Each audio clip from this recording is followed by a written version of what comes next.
Let's talk about something really important. The huge difference between a life that's lived by default and one that's lived on purpose. It's probably one of the biggest distinctions we can ever make, and it all boils down to this one idea: being intentional. So let's just dive right in. Okay, so I want to kick things off with a question, and I really want you to sit with it for a second. If you knew for a fact that you only had 1 year left to live, what would you stop doing? Like today, right now? It's a pretty powerful filter, isn't it? It just cuts through all the noise and instantly shows you what actually matters. And that question gets all its power from this really simple, kind of sobering truth. Our time here is so short. This quote from an ancient text just nails it. We're a mist. Just think about that for a second. It's there, you can see it, it's real, but then it's gone. Now, this isn't meant to be depressing. It's meant to be focusing. It's a reminder of just how precious every single moment really is. And here's the kicker about that mist, about our time. Life doesn't send you a warning. There's no calendar invite for when a chapter in your life is about to end, right?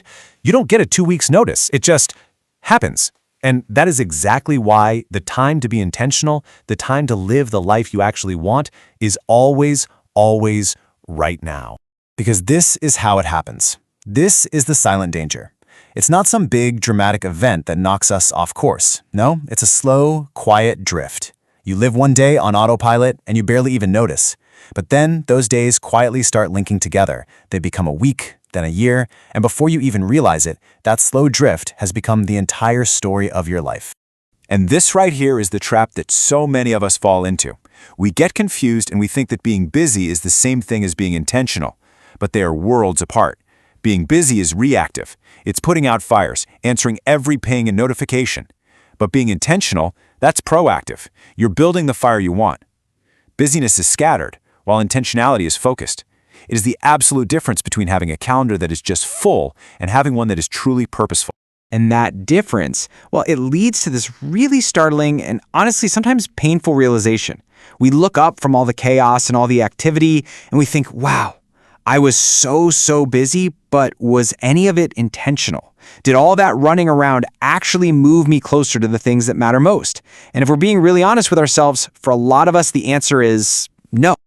But hang on, this is not a moment for regret. In fact, that realization is the turning point. This whole idea isn't about being scared of the time you've lost. It's about claiming the time you have left. It's about something way more empowering than fear. It's really about one thing and one thing only: clarity. That's the whole goal here. Thinking about the fact that life is short isn't some morbid exercise. No, it's the ultimate tool for focus. It's like a gust of wind that just blows away all the fog, and suddenly you can see the path you're on, and even more importantly, you can see the path you actually want to be on. Okay, so this brings us to what might be the most important idea of all.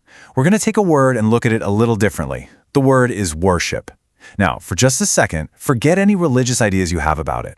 In this context, worship is simply whatever you give your time, your energy, and your attention to. It is the most brutally honest reflection of what you actually value. Forget what you say your priorities are. Your schedule tells the real story. And so that brings us right back to where we started, with a question for you. And I want you to actually do this. Sometime today, pull up your calendar for the last week. And don't look at it as a list of appointments. Look at it as a sacred document that reveals what you're truly dedicated to. So what does your time say you really worship? The answer might just surprise you. And that answer? Well, that's where intentional living really begins. Subscribe now and press the bell icon. Never miss an update.